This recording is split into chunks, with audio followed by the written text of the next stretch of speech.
하가랴의 아들 느헤미야의 말이라. 아닥사스다 왕 제20년 기슬르월에 내가 수산궁에 있는데 내 형제들 가운데 하나인 하나니가 두어 사람과 함께 유다에서 내게 이르렀기로 내가 그 사로잡힘을 면하고 남아있는 유다와 예루살렘 사람들의 형편을 물은즉 그들이 내게 이르되 사로잡힘을 면하고 남아있는 자들이 그 지방 거기에서 큰 환난을 당하고 능욕을 받으며 예루살렘 성은 허물어지고 성문들은 불탔다 하는지라. 내가 이 말을 듣고 앉아서 울고 수일 동안 슬퍼하며 하늘의 하나님 앞에 금식하며 기도하여 이르되 하늘의 하나님 여호와 크고 두려우신 하나님이여, 주를 사랑하고 주의 계명을 지키는 자에게 언약을 지키시며 긍휼을 베푸시는 주여 간구하나이다. 이제 종이 주의 종들인 이스라엘 자손을 위하여 주야로 기도하오며 우리 이스라엘 자손이 주께 범죄한 죄들을 자복하오니 주는 귀를 기울이시며 눈을 여시사 종의 기도를 들으시옵소서. 나와 내 아버지의 집이 범죄하여 주를 향하여 크게 악을 행하여 주께서 주의 종 모세에게 명령하신 계명과 율례와 규례를 지키지 아니하였나이다. 옛적에 주께서 주의 종 모세에게 명령하여 이르시되 만일 너희가 범죄하면 내가 너희를 여러 나라 가운데에 흩을 것이요 만일 내게로 돌아와 내 계명을 지켜 행하면 너희 쫓긴 자가 하늘 끝에 있을지라도 내가 거기서부터 그들을 모아 내 이름을 두려고 택한 곳에 돌아오게 하리라 하신 말씀을 이제 청하건대 기억하옵소서. 이들은 주께서 일찍이 큰 권능과 강한 손으로 구속하신 주의 종들이요 주의 백성이니이다. 주여 구하오니 귀를 기울이사 종의 기도와 주의 이름을 경외하기를 기뻐하는 종들의 기도를 들으시고 오늘 종이 형통하여 이 사람 앞에서 은혜를 입게 하옵소서 하였나니 그때에 내가 왕의 술관원이 되었느니라. 오늘은 응답받는 기도라는 제목으로 하나님 말씀을 증거하도록 하겠습니다. 이제 우리가 에스라서를 마치고 느헤미야서로 이어지는 묵상 순서를 맞이하게 됩니다. 우리가 정리를 해보면 크게 1차, 2차, 3차 포로 귀환의 시간이 있었습니다. 1차 포로 귀환 때는 성전을 건축했고 2차 포로 귀환 때는 에스라를 중심으로 한 귀환 공동체를 통해서 신앙 개혁 운동이 일어났습니다. 그리고 이제 느헤미야를 필두로 3차 포로 귀환이 일어나고 그들을 통해서 성벽 재건이 일어나게 됩니다. 성벽 재건이 참 쉽지 않은 일인데 어떤 동기로 어떤 계기로 이 성벽 재건 운동이 일어날 수 있었는가, 그 역사를 거슬러 올라가서 1장 1절부터 그 배경을 설명하고 있습니다. 자, 1절을 보시면 하가랴의 아들 느헤미야의 말이라. 느헤미야가 있었던 장소를 말합니다. 아닥사스다 왕 제20년 기슬르월에 내가 수산궁에 있는데, 페르시아의 별궁 중에 하나인 수산궁에 있었다라고 말합니다. 왜냐하면 이 느헤미야는 그 당시에 페르시아 제국의 고위 관료였습니다. 그의 직책이 11절에 나오죠. 자, 11절을 보시면 그의 직책이 뭐라고 되어 있습니까? 그때에 내가 왕의 술관원이었다라고 말합니다. 고대 시대의 술관원 혹은 떡 맡은 관원은 왕의 측근입니다. 왜냐하면 수시로 제국이 바뀌고 쿠데타가 일어났기 때문에 왕을 암살하려는 시도가 종종 있었습니다. 그러면 왕이 먹는 음료나 또 식량 바로 먹을 수 없습니다. 주변에 있었던 비서실장 같은 장관급 인사들이 먼저 시음을 하거나 측정을 해야 됩니다. 여기에 독이 들어가 있는지 안 들어 있는지 여러 가지 루트를 살펴보고 과정을 철저하게 감시를 합니다. 왕은 술 맡은 관원 그리고 떡 맡은 관원 아주 신임하는 그런 부하를 세울 수밖에 없습니다. 그 중에 한 명이 바로 느헤미야라고 성경은 소개하고 있습니다. 즉 느헤미야는 포로로 잡혀간 이스라엘 백성 2세 정도가 되는데 2세 중에서 어쩌면 가장 성공한 사람이었습니다. 가장 높이 올라간 사람 중에 한 명이었습니다. 그러니까 먹고 사는 것 그렇게 걱정할 필요가 없습니다. 호의호식 할 수 있습니다. 왕궁에 살고 있습니다.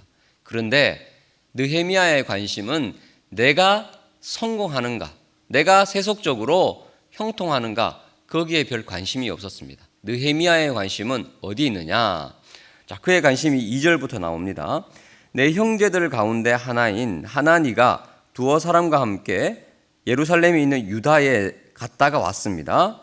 그때 뭐라고 묻습니까? 내가 그 사로잡힘을 면하고 남아있는 유다와 예루살렘 사람들의 형편을 묻습니다. 느헤미야의 온 관심은 하나님의 백성의 안위에 있습니다. 하나님의 백성들이 지금 고국 예루살렘에 가 있는데 어떻게 잘 살고 있느냐? 늘 거기에 관심이 가 있는 겁니다. 하나님의 관심이 있는 곳에 그의 관심도 있었습니다. 그래서 3절 소식을 듣습니다. 그들이 내게 이르되 사로잡힘을 면하고 남아있는 자들이 그 지방 거기에서 큰 환난을 당하고 능욕을 받으며 예루살렘 성은 허물어지고 성문들은 불탔다 하는지라. 이 장면이 2차 포로 귀환 에스라 이후 한 12년에서 13년 지난 상황입니다. 신앙개혁 운동이 일어난 이후로 이스라엘 백성들이 성벽을 재건하려는 노력이 있었던 것 같습니다. 성문도 만들어서 붙였던 것 같습니다. 하지만 주변에 있었던 이방 민족들이 가만둘 리 없겠죠. 성벽을 재건하려고 하면 무너뜨리고 또 벽돌을 쌓아 올리려고 하면 또 무너뜨립니다. 성문을 만들려고 하면 불태워버립니다. 그러니까 지금 이스라엘 백성들이 안심하고 살 수가 없는 겁니다.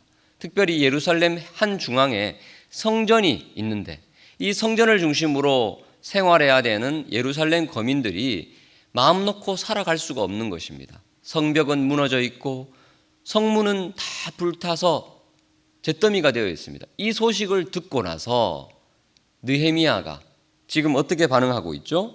4절입니다. 4절을 같이 읽습니다. 시작. 내가 이 말을 듣고 앉아서 울고 수일 동안 슬퍼하며 하늘의 하나님 앞에 금식하며 기도하여. 언뜻 봐서는 이해가 잘 되지 않습니다. 왜냐하면 느헤미야는 지금 편안하게 수산궁에서 고위 관료로 있습니다. 내 일과 아무런 상관없는 일입니다. 하지만 항상 느헤미야의 마음은 예루살렘에 가 있었습니다. 동족이 고통받고 눈물 흘리고 있다는 그 소식을 듣고 성벽이 무너져 있고 성문이 다 불탔다는 그 소식을 듣고 가슴 아파합니다. 그래서 수일 동안 슬퍼하고 하늘의 하나님 앞에서 금식하고 내 일처럼 간절히 기도합니다. 여기서부터 성벽 재건의 운동이 시작되는 것입니다. 여기서부터 느헤미야의 기도가 시작되는데 하나님이 결국 이 기도를 놀라웠게 응답해 주십니다. 주 안에 사랑하는 성도 여러분, 하나님께서 우리의 기도를 언제 응답해 주십니까? 하나님의 마음이 있는 그곳에 우리의 마음이 있을 때 하나님이 응답해 주실 줄 믿습니다.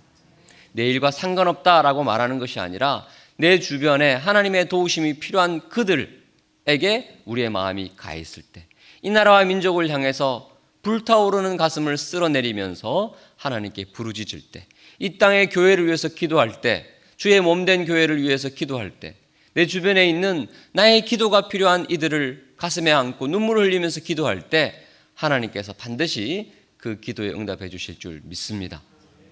자, 이제 느헤미야의 기도가 5절부터 시작되는데요. 5절을 같이 읽습니다. 시작. 이르되 하늘의 하나님 여호와 크고 두려우신 하나님이여 주를 사랑하고 주의 계명을 지키는 자에게 언약을 지키시며 긍휼을 베푸시는 주여 간구하나이다.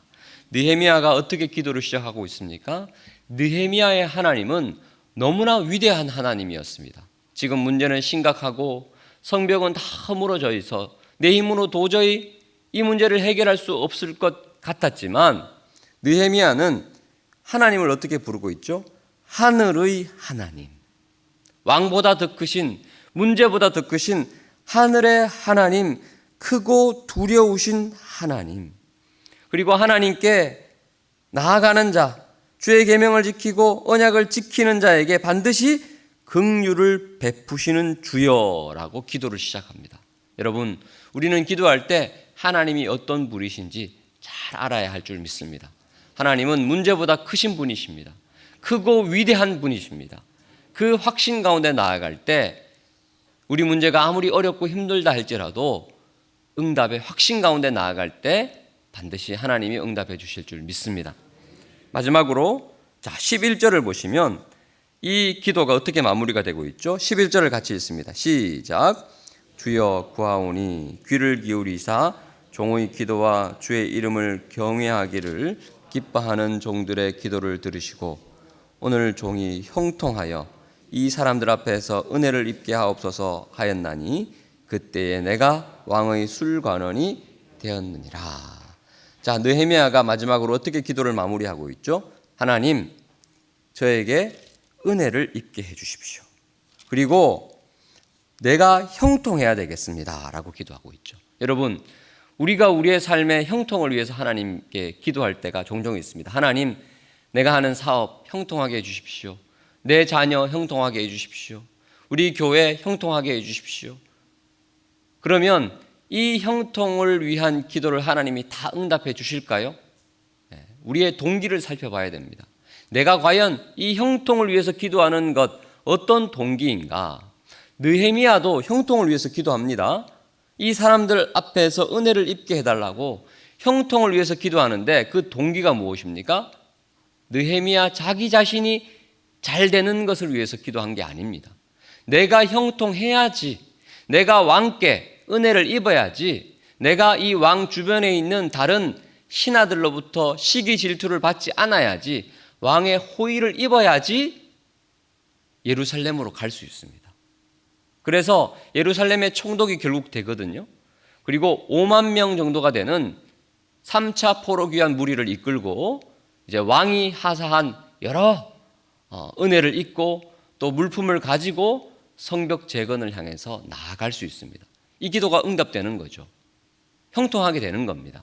그런데 느헤미야의 형통은 곧 하나님의 백성을 회복시키고자 하는 분명한 목적이 있었습니다. 여러분, 우리의 기도도 정말 하나님 나라를 위한 분명한 목적이 있어야 될 줄 믿습니다. 하나님, 왜 우리 가정이 잘 돼야 됩니까?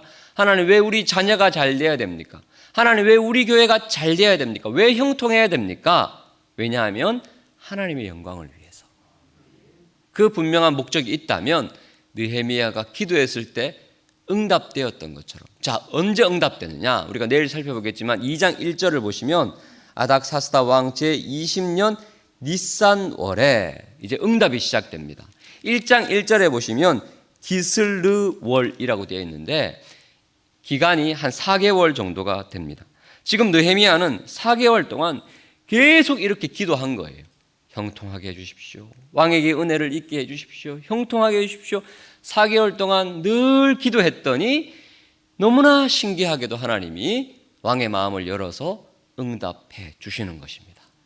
주 안에 사랑하는 성도 여러분, 우리 개인의 형통이 아니라 하나님 나라의 형통을 위해서, 우리의 형통을 위해서 간절히 기도하는 저와 여러분이 되시기를 축원합니다. 말씀을 기억하면서 기도하겠습니다. 느헤미야처럼 하나님의 마음이 있는 그곳에 나의 마음도 있게 하여 주옵소서. 그리고 문제보다 더 크신 하나님을 의지하여서 형통을 위해서 기도할 때, 나를 위한 것이 아니라 하나님의 영광을 위해서 기도할 때 하나님께서 형통의 문을 열어주실 줄 믿습니다. 그 기도의 마음으로 간절히 주의 이름을 부르고 기도하겠습니다.